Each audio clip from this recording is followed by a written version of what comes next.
Imagine being abandoned at birth, left to die in a river, betrayed by your own blood. Now imagine surviving. Imagine being raised not by humans, but by a wild creature in the wilderness. And then imagine growing up to found one of the most powerful civilizations the world has ever known. It sounds like the plot of a Hollywood epic. But this is not fiction. This is the legendary story of Romulus and Remus, the twin brothers said to have founded Rome. A story of gods and kings, of prophecy and betrayal, of brotherhood and murder. But here's the real question. How much of this story is myth, and how much is history? Tonight, we step back nearly 3,000 years into a world of ancient villages, divine politics, archaeological discoveries, and brutal ambition to uncover the truth behind Rome's legendary beginning. And by the end of this journey, you may never look at Rome the same way again. According to Roman legend, everything begins with a woman named Rhea Silvia. She was a Vestal virgin, a priestess sworn to chastity, serving in the city of Alba Longa. Her role was sacred. Her life was dedicated to the goddess Vesta. But power and politics were already in motion. Her uncle, Amulius, had overthrown her father, Numitor, to seize the throne.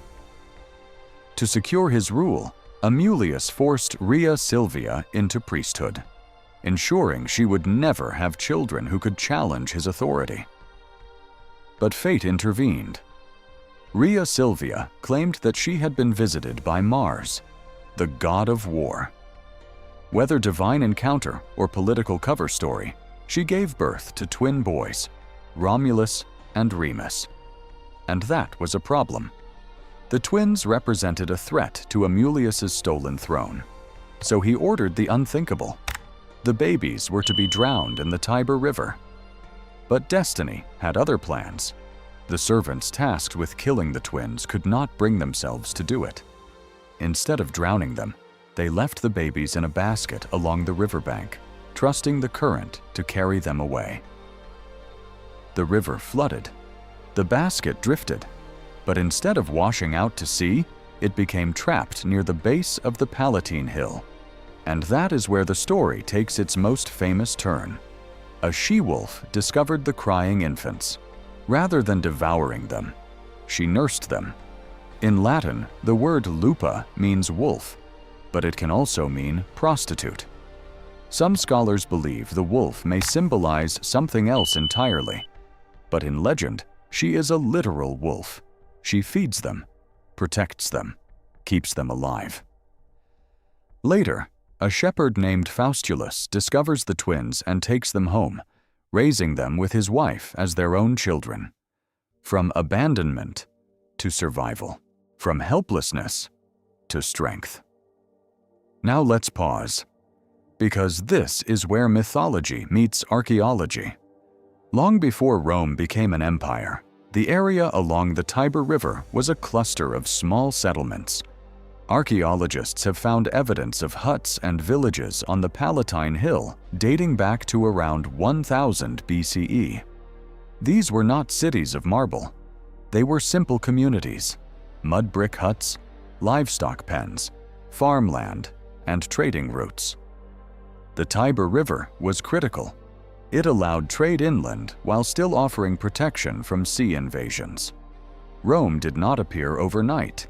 It likely formed gradually, as neighboring villages united for protection and economic advantage. This is the historical reality beneath the myth. Instead of twin founders, there was probably a slow merging of communities. But legends simplify history. They give complex developments a human face. Back to the story. Romulus and Remus grow up strong, fearless, and natural leaders. They defend shepherds. They fight bandits. They command respect. Eventually, they learn the truth of their birth. They are not common shepherd boys. They are grandsons of the rightful king, Numitor. And the man on the throne, Amulius, is a usurper. What happens next is swift and violent. The twins lead a revolt. Amulius is killed. Numitor is restored to power. This act is more than revenge. It symbolizes Roman values, justice through strength, power reclaimed by courage, destiny fulfilled through action. Already, we see the Roman identity forming within the legend. With their grandfather restored, the twins decide to build a new city, near the place where they were saved. But ambition divides them. Romulus prefers the Palatine Hill. Remus prefers the Aventine Hill. To settle the dispute, they turn to augury, interpreting the will of the gods through the flight of birds. Remus claims to see 6 birds first. Romulus later claims to see 12. Who wins? The argument escalates. Words turn to rage. And then, tragedy. According to legend, Remus mocks Romulus by leaping over the walls he is building. Enraged, Romulus kills his brother. Thus, Rome's first act is fratricide. A brother killing a brother. Power chosen over blood. From this moment, Romulus becomes the sole founder, and the city takes his name, Rome. Here's where things become fascinating. There are no records from 753 BCE describing these events. The story was written centuries later. Roman historians like Livy and Greek biographer Plutarch recorded the legend long after Rome was already powerful. By then, Rome was shaping its own narrative. Myths are powerful tools. They unify people. They justify rule. They inspire loyalty. The legend of Romulus and Remus was not random storytelling. It was identity building. The famous Capitoline wolf statue became a symbol of Rome itself. But what does the wolf represent? Strength? Survival? Wild independence? Rome saw itself as fierce and unstoppable. The wolf embodies that spirit. And the fact that Rome was born in hardship, abandoned, hunted, threatened, mirrors how Romans viewed their rise to power. They believed greatness comes through struggle.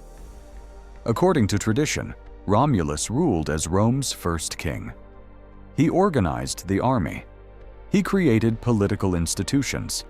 He formed the Senate, a council of elders advising leadership. He established religious rituals. These foundational systems later shaped the Roman Republic and Empire. Rome's monarchical period lasted until 509 BCE. The final king, Tarquin the Proud, was overthrown, leading to the birth of the Roman Republic. Even centuries later, Romans looked back to Romulus as the origin of their institutions. Modern excavations reveal something remarkable.